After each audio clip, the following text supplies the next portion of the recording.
Yeah, he's still, but Online is I'm like online, but she works and has 2 kids, so it's all she can do.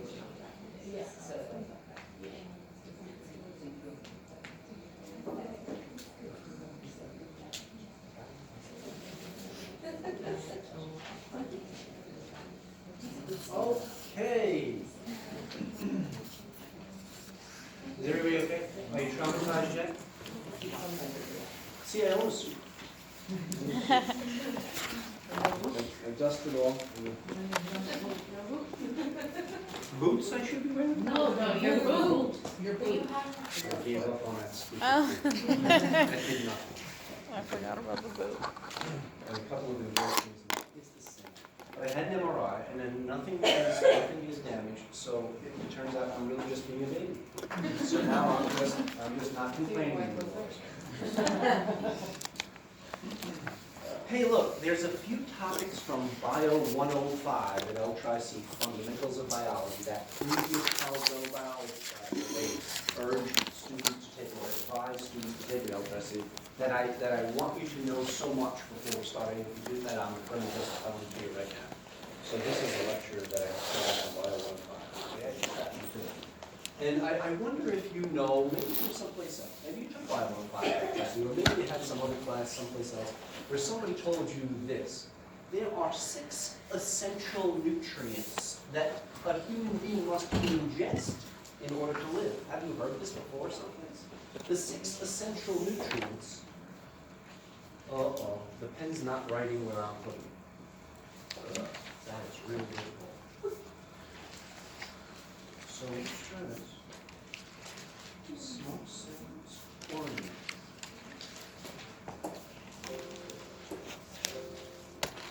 This is like a sobriety test. And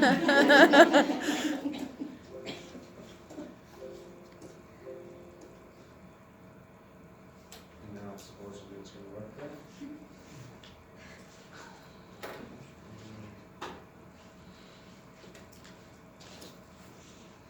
It actually works better. Look, everybody, there are 6 essential nutrients. What do you mean essential? It is essential that you ingest these things, else you die. So that's why they're called essential. Now, some of them, all of them, we've heard of before. But some of them I suspect you would think about. Like, there are the proteins, and there are the carbohydrates, and there are the fats. Although fats are really just one of a much bigger category called the lipids. So let's just put fats so like in parentheses there. I always list these 3 first, because you probably already know from reading food labels, don't you, that these are the source of all calories in all the food that we eat. These are sometimes known collectively, these 3 are, as the calorie-yielding molecules, or the calorie-yielding macronutrients, they're sometimes called because they're kind of big. So they're called macro. These are the calorie-yielding macronutrients. In Bio 105 class, or a general biology class, we spend weeks and weeks talking about the structures of these things and their biological functions, and we could spend a few minutes on that because we're going to need to know some things about these molecules repeatedly throughout AP2. So I want to tell you some things about them, and we'll get to them. But what are these other 6 essential nutrients? You've heard of these guys too. They just don't provide any calories. These other ones are the vitamins, and that other word that always goes along with vitamins, the minerals. You get no calories whatsoever, no energy whatsoever from vitamins or minerals, but you have to have these molecules, otherwise you can't perform certain chemical reactions in the body. So you have to have them. They're essential. Vitamins, minerals, and we saved the best one for last, didn't we? Everybody know? The most essential perhaps of all the nutrients, but no calories, you gotta have it. Water. These are the 6 essential nutrients. So I don't know, maybe some of you have already taken like nutrition class or something, right? I would imagine this is probably like first week of nutrition class or some other biology class. When I was telling this to those high school students this morning that are taking an AP2, they're like, oh yeah, we just had this in AP bio class. So they're taking, these students are taking the AP bio, I wonder if this is a conflict of interest. Some of these students are taking the advanced placement biology exam that I'm going to grade the essays on in June when the time comes. So some of them are like, oh yeah, we know the essential nutrients, you got it. Well, I want to tell you a little bit more about the proteins and carbohydrates and fats so that you'll see their biological functions and know a little bit about those molecules. You already do know some things about them, like regarding the proteins, let's say. Let me just say something about the proteins that we spend like a month on in general biology or fundamentals of biology class. I think in Bio 105 at L-Tri-C, I think we give a list of 11 different functions that proteins serve in the body. And we talked about some of them already in AMP1. Like in AMP1, even if you didn't have me for AMP1, I'm very confident you talked about contractile proteins in AMP1. Everybody remember actin and myosin? Actin and myosin, right? You know, they both end in IN, big clue that they are proteins, like the word protein ends in an IN. So do the names of many proteins. Perhaps the most famous of all being insulin, right? IN. But that's not a contractile protein. There are other contractile proteins like actin and myosin that we learned about. That's one of the functions proteins can serve biologically. You talked a lot about those in AMP1.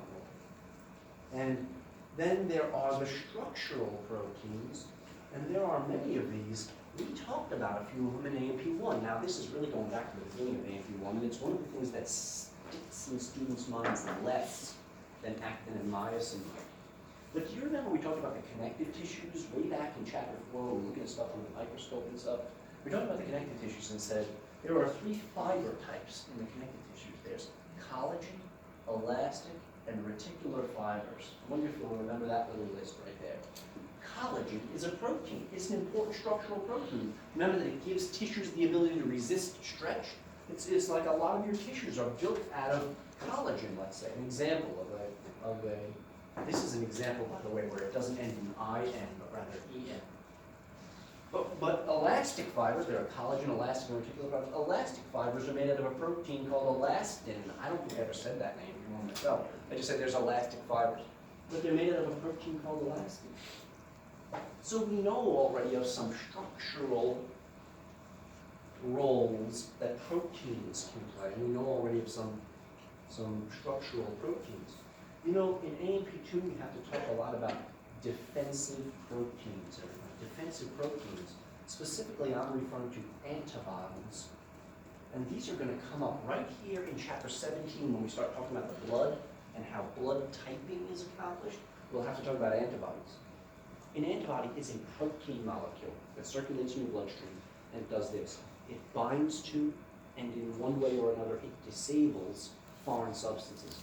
Now, I don't know if we ever mentioned the word antibody anywhere in AMP1 class, did we? I can't think off the top of my head of a place in AMP1 where we would have mentioned it. So it's shocking to me. You've already passed a college level biology class, if you're passing one, and we never mentioned this. And it's true, just there's no place when you're busy learning like humerus, radius, ulna, there's no place to talk about this. Antibodies are proteins. I say that repeatedly, that those are proteins, because over the years I've had so many students on quizzes tell me that antibodies are cells of the immune system. They're not. They're just little molecules. They're protein molecules that bind to and disable foreign substances. And we have so much that is known about them. We'll cover them so much in the immune system chapter. But we'll have to talk adequately about them right here in chapter 17 in order to know about blood typing. Antibodies, by the way, are also known, this is like an equivalent term, I'm trying to draw an equal sign there. They're also known as immunoglobulins, which is I realize a big mouthful. Immunoglobulins or antibodies, those are entirely interchangeable words.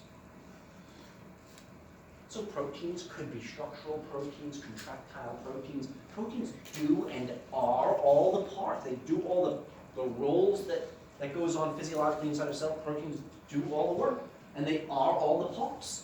Like, you know, look at this room. Like, this room is made out of like wallboard and ceiling tiles and floor tiles. That would all be proteins inside of a cell. You look around and you say, what's all the parts in here made of? They're all made out of structural proteins, and all the functions that are occurring in the cell are proteins. And we'll have to talk a lot about these defensive proteins, but other ones. Like, for instance, we did mention this in our AMP1 class. Does everybody know that some proteins could serve as enzymes? We defined that term in AMP1. I can think off the top of my head of one in particular enzyme that we introduced. Remember this? Remember there was a neuron and it released neurotransmitter onto the surface of a muscle cell? Everybody remember the neuromuscular junction? And acetylcholine came out of that neuron, right? That was the neurotransmitter, acetylcholine. But the acetylcholine could be destroyed in the gap between the two cells called the synaptic cleft.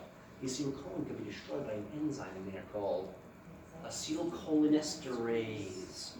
Enzymes often end in ASE. If you see ASE at the end of a molecule's name, it might act as an enzyme. We might have defined it adequately in AMP1, but we better define it again here. An enzyme is a protein that makes a chemical reaction more likely to occur, or it makes it occur faster. Enzymes make chemical reactions occur faster, or make them more likely to happen. We always use this word for that, though. We always say that enzymes catalyze chemical reactions. Have you heard that before? Enzymes catalyze chemical reactions. I'm saying this. Catalyze. Enzymes catalyze chemical reactions, but I find that word doesn't mean anything to most people. What does that mean? Let's put it into regular English terms. What does it mean to catalyze a reaction? It means to speed it up, or to make it easier for it to happen. So we have to talk about like many enzymes throughout AMP2 class, whereas I can only think of the top of my head of one that came up in AMP1 class. Hey, there's lots and lots in AMP2, there's lots of coverage of transport proteins. And transport proteins? What do you mean transport proteins? Well, we knew some transport proteins actually in AMP1. Like for instance, remember this with the action potential? There was a sodium channel. The sodium channel opens up and sodium can come in through the membrane. Remember this? So sodium diffuses into stuff. That channel, which was always depicted as like a purple blob by our textbook, that channel is a protein. It's embedded within an otherwise lipid membrane. The rest of the membrane is lipids. But the proteins that are embedded in there can serve different roles, and some of them can serve as channels. We would put channels under there as transport proteins, since they're allowing substances to move either in or out of the cell. They're helping to transport stuff. Really, they're just providing a route, since they don't move things. We might have also mentioned in your AMP1 class that sometimes one of these membrane proteins can take something forcefully from one side of the membrane and force it to go onto the other side of the membrane. It looks just like a channel, but in that case where it makes the substance move, we'd have to call that protein then that's doing that, we'd have to call that a pump. So pumps and channels are transport proteins that we saw in AMP1 that maybe you've seen in AMP1 class. Not all transport proteins are bound to a membrane or embedded within a cell membrane. Not all are. Like in AMP2 here, we're going to talk a lot about a transport protein that you've heard of before called hemoglobin. You know hemoglobin, right? You've probably all heard about hemoglobin. It helps to transport oxygen from your lungs through your bloodstream out to your tissues. It's famous for that. But what I'll try to convince you is that hemoglobin also helps to transport CO2 in the other direction.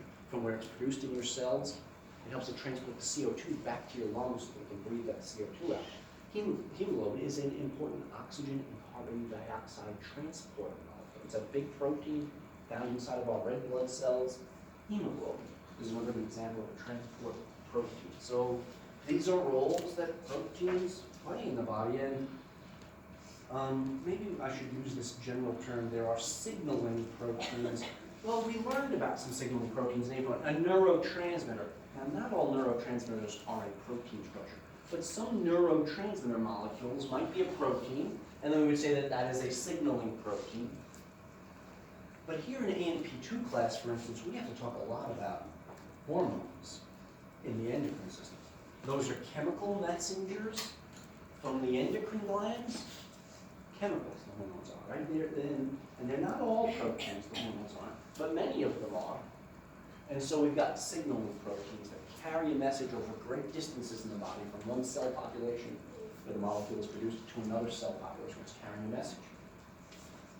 So we've got all of these and more. And now I'll add one more. This, what have we got? 2, 4, 6, and I think we give 11 in Bio 105. I'm trying to think of the ones that we'll use in this class.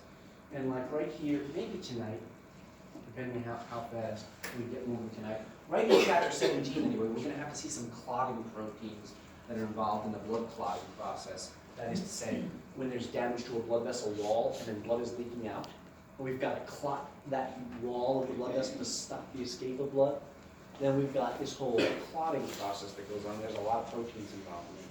Some are enzymes, but other ones are just classified as clotting proteins. So here's some of the biological functions of the proteins that are going to come up by every single chapter through AP2 class.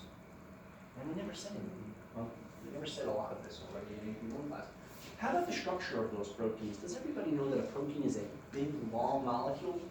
Usually that big, long molecule is folded in upon itself, where like a piece down here attaches to a piece over here, so then the whole thing sort of collapses in or folds up. And then we say it has sort of a globular shape, because it's big and bulky. They call it glob. Proteins can sometimes be long and thin and thread-like, and then we call them fibrous proteins, like a collagen is. But then other ones, like those transport proteins that we saw as channels of blob in the membrane, those are globular, where they fold in and form a big, almost like a big ball. Do you know much about the structure of proteins? They're these long chains, whether they fold up or they don't fold up, they're these long chains of repeating little subunits. What are those little tiny subunits that proteins are made out of? Anybody remember this from some other class? Amino acids.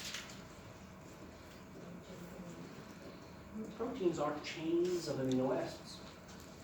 There are 20 amino acids in the universe, as far as we know. 20 on planet Earth, at least that we've discovered so far. There are 20 amino acids. And I always say they're like the letters of our alphabet. You know, we've got 26 letters in our English alphabet. Imagine there's 20 letters that you can use to spell any protein you need. A protein is a sequence of amino acids. We can put them together in any sequence of amino acids. So there's 20 different ones that can go in the first spot, 20 different ones can go in the second spot, 20 different ones can go in the third spot. Proteins are unique in that they all have a different sequence of amino acids to them, and they are of different lengths. You can have some proteins that are just 10 amino acids long, and you can have some that are like 38,000 amino acids long. You know when I go to grade, did I tell you this right? When I go to grade those high school advanced placement biology exams for the Education Testing Service over the summer, did I tell you one of the guys I hang around with there tattooed the molecular structure of all the 20 amino acids on his body? That's some serious nerd cred right there. When you're at like a nerd convention, like 400 or 500 biology nerds all talking about biology over lunch, and this dude's like, well, I got the amino acids. That's cool. That's cool. Literally tattooed the molecular structure of the amino acids. This is the key to life. This is amino acids. It's not bad. I wish I'd thought about it myself. Amino acids are attached to one another by a special type of bond called a peptide bond. We're really getting into bio here.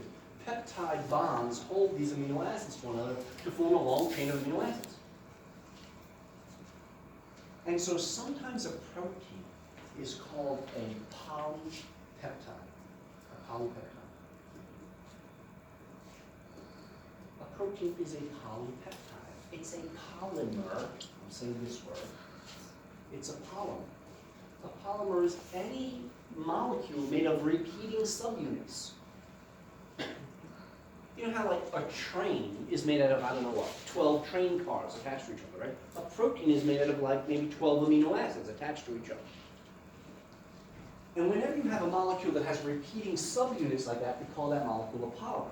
Now, in the case of proteins, the individual building blocks that I told you, they're called amino acids. We might call those monomers. Mono being one, right? We take monomer amino acids and we link them together, making a long chain called a polymer or a polypeptide or a protein.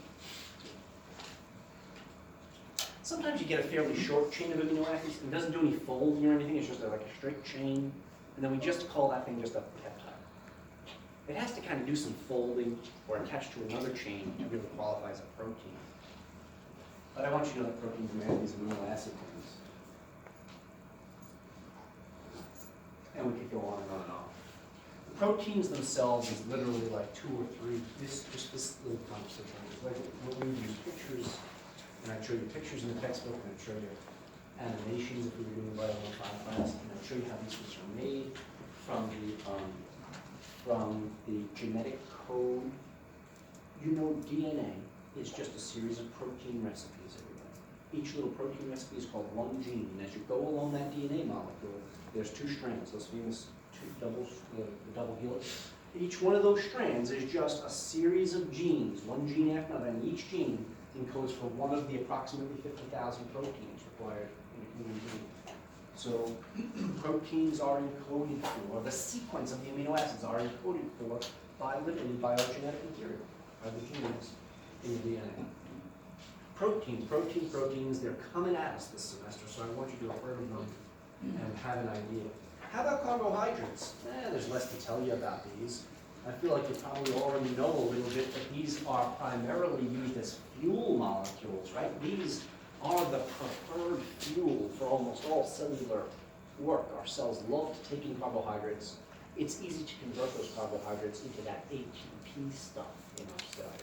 ATP, right, in our cells. And the cells, almost all cell populations, with a few notable exceptions like the heart muscle cells, they don't like sugars that much. But the rest of your cells in your body prefer carbohydrates. Now, carbohydrates can be single individual sugar molecules that we might call a mono, here's that mono prefix again, like a monosaccharide is a simple little tiny sugar. Like maybe you've heard of glucose, for instance, or ribose, for instance, or fructose. These are little monosaccharides, individual sugars. But carbohydrates, complex carbohydrates, are polymers of these monosaccharides. They're long chains of polymer. They're long chains of these individual monosaccharides. So when we put a whole bunch of little tiny sugars together, we get a big polysaccharide.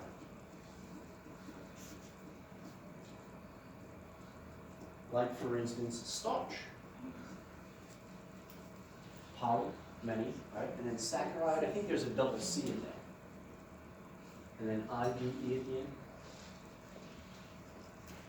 So a little tiny sugar molecule is a monosaccharide, but when you string a lot of them together, you got a polysaccharide. Starch is a good example. When you eat starch, like in pasta or rice or potatoes, it's just like millions of strung together sugars. It cracks me up that people don't think that they're eating sugar when they eat a potato. I mean, it actually turns into sugar right there in your mouth before you even swallow it. It's broken down. You may as well eat a freaking candy bar. Because that's all that's in a potato. Well, there's some potassium in there, but in sugars, the complex carbohydrates are in all the grains, like breads and wheat and rice and so on. What biological functions do these carbohydrates serve? Well, they're mainly fuels, I told you, but there is another function that comes up in MP2. So, okay, if we're talking about what they do, these are fuel molecules. But there's another role that they play. They are sometimes antigens. A-N-T-I-G-E-N-S. A word you might have heard of someplace else, but we've got to find it here. What in the world is an antigen? Hey, look. The cells in our body have surface molecules on them, sticking off of them, that are used for identification purposes. So that when one of our immune cells is checking all of your tissues to make sure there's no infections anywhere, our immune cells come up to our other body cells and they sample those surface molecules. It's like checking somebody's ID to make sure that they're in the right place and that they belong here. So we've got immune cells swimming through all of your tissues doing immune surveillance all the time. And every cell that they encounter, they want to test those surface molecules called antigens. If they recognize those antigens, they're like, okay, your paper's checked out, and they move on and check somebody else's papers. But if they don't recognize those antigens, then the immune cell is going to attack and destroy that cell because it doesn't recognize it, it must be a foreign cell. Everybody get it? So antigens are ID markers on the surface of cells. Now, there are some instances where antigens can be free-floating things. But a lot of times in this class here, we're going to talk about them as being surface molecules. It's really, really important right here in chapter 2, right, for our discussion about how blood typing is. You know how we say somebody's type A blood, or type O blood, or we also use the plus and minus to say somebody's B positive or O negative. We have to talk about that. Maybe you already did in lab. But antigens come up in that story, and antigens are, in part, a carbohydrate structure. They can have a protein part to them, too.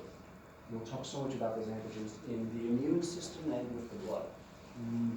Maybe one other place, maybe like with the urinary system, we'll have to know about antigens again then too. So this is another biological function of carbohydrates. And that's probably enough about the carbohydrates. Then, I would love for you to know something about the lipids, which is this really big, huge, broad category of molecules. On the food label, you always see proteins, carbohydrates, and fats on there as the source of all your calories. But fats really fit into a bigger biological molecule category called the lipids. And there's other molecules in there. So, okay, fats are included in there, that's true.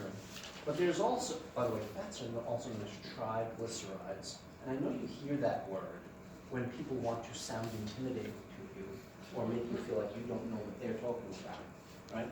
But these are completely interchangeable words. Fat and triglyceride. And maybe just because this is a major purpose of education, isn't it? So you won't feel intimidated in certain circumstances. Maybe I'll just draw you a little picture. Look, this is a glycerol molecule, and that glycerol has fatty acids attached to it. If there's one of these fatty acids attached, we call that thing a monoglyceride. If there's two of these fatty acids, by the way, they're always a different length, so I tried to make that one look a bit different. We call that a diglyceride. Diglyceride. And then if there's three of them, we call this a triglyceride. These things here are fatty acids. We often just abbreviate them as FAs, fatty acids. But when you put three fatty acids onto a glycerol, you've got a fat molecule, also known as a triglyceride. This comes up, it comes up repeatedly in AP2, particularly right off the top of my head. In the digestive system, we have to talk about the fact that you ingest a lot of these things, right? They're all over the value menu, the dollar menu. So we're always putting lots and lots of these fat triglyceride molecules into our body, but these things are not absorbable into your blood. So in the lumen of your digestive tract, in your small intestine, in your stomach, we'll talk about exactly where it all goes on, we've got to break every one of these fatty acids off of that glycerol. So then we'll end up with a free-floating fatty acid, a free fatty acid, and separate glycerols. Those things are small enough to be absorbed. So digestion, chemically digesting your food, involves breaking these molecules into smaller pieces so that we can get them through the wall of the intestine and into our bloodstream. We'll talk about these fats when we get to the digestive system and elsewhere. So fats are triglycerides. Don't let anybody tell you otherwise. And we'll talk inevitably about phospholipids, but we kind of did a little bit already in AMP1. Does everybody know or remember, does everybody remember that every cell ever found in the entire universe, they've all been found on this planet, of course, right? Every cell ever found on this planet is every cell ever found in the universe, and it's got the famous lipid bilayer membrane around it, the plasma membrane, the cell membrane. It's that free-floating fluid mosaic, they call it. It's mostly made out of lipids, but it's got those floating proteins in there that do different things, like we saw acetylcholine receptors, we saw sodium channels, we may have seen the sodium-potassium pump, we saw calcium channels in AMP1. There are proteins floating in this otherwise lipid membrane, but a cell membrane is made out of the famous phospholipids, phospholipids. Those are the things that make the cell membranes of all of your 37.2 trillion cells. So these are pretty important. Those are lipids too. They're not exactly the same structure as a fat, but they both fit under the category of lipids, which we really haven't yet defined, but we will. There are other lipids like waxes, although this doesn't come up for the human. But if we were talking about like insects, a lot of times an insect has like an exoskeleton. It helps to make them safe or protect against physical forces, but it also helps to make them in part waterproof. So with like some insects, we'll find waxes on their surface, or a lot of plants make waxes on their outer cuticle to make them waterproof so that they're not absorbing water unnecessarily through their stems and leaves and so on. So it's a big biology issue, although not for us in A&P class. There are the waxes that are lipids. And what is a big issue for us in this class is we have to talk about the steroid hormones that are lipid molecules also. Steroid hormones? Yeah, you've heard of testosterone and estrogen, for instance. Those are all steroid molecules. And whenever I say those, I'm always fearful that students are going to think, oh, the steroids are the gender-specific hormones, like testosterone and estrogen. Yeah, but there's a lot of other ones also. Like off the top of my head, we'll discuss one called aldosterone. Please don't write this down now. But aldosterone controls, let's say, your blood pressure. Aldosterone does. So it's not just, steroid hormones are not just about the gender ones, like testosterone, estrogen, and progesterone, and others. There are a lot of steroid hormones in the body. They are hormones, chemical messengers released by your endocrine glands. And some of those, we said there, some of those are proteins. We said under proteins there are protein hormones, but some hormones have this structure where they're lipids. By the way, all of those steroid molecules are all just a tiny, tiny modification of the famous, or should I call it infamous molecule called cholesterol. Have you seen a cholesterol? I should show it. Have you seen a cholesterol molecule, like its molecular structure, everybody? It's this big elaborate thing with multiple carbon rings on it, if you've ever seen a really elaborate structure. And if you just take one little tiny piece of it over here and you change a little tiny piece of that cholesterol, it's now called testosterone. Testosterone is a slight modification of the cholesterol, and so is estrogen, and so are all of the steroid hormones. Cholesterol is the building block for making our steroid hormones. I always find students have never heard a single positive thing in their life about cholesterol, right? Just, oh, it's bad, stop eating it. You know, if you don't put enough of it in, your body will make it. That's how important it is. It's a critical component of every cell's cell membrane.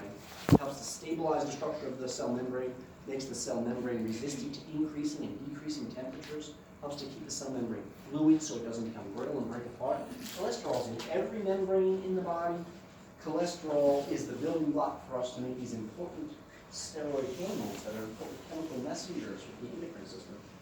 These are all lipids. Why do we put all these things in this category called lipids, which is not a well-defined term? Let me try to offer a definition. Here's why all these are put together, right? All of these molecules don't dissolve well in water. And so we lump them together with all lipids. So that if I had to give you a definition of what is a lipid, it's a molecule that doesn't dissolve well in water. Maybe you've heard of the science-y sounding term hydrophobic, meaning water-fearing. These are hydrophobic molecules. They avoid water. They don't mix well with water or with water-soluble things. All of these lipids are. So we mentioned a few biological functions of these guys, and we saw that like the fats themselves are made out of these chemical building blocks. See, when it comes to the fats, I want you to see glycerols and fatty acids are what they're made of. We talked about the proteins. What are the smaller pieces that those are made of? Amino acids. We talked about the polysaccharides or complex carbohydrates. What's the smaller pieces that those are made out of? Monosaccharides, simple sugars. So we mentioned their structure and some of their biological functions, and we could probably go on about this. We should probably stop there with this test. If we covered the proteins and the carbohydrates and the lipids in this way, we've probably done a month of Bio 105 without trusting. It's one of those classes where we just have 2 or 3 weeks of science, and then we stretch it out to maybe 15-week class, right? The opposite of this class. Cram it all in. But I'm hoping you get the idea that there are functions for all of these biological molecules, and you've heard of all these things. And okay, end the topic of the biological molecules and the essential nutrients. Let's end that topic. There is one additional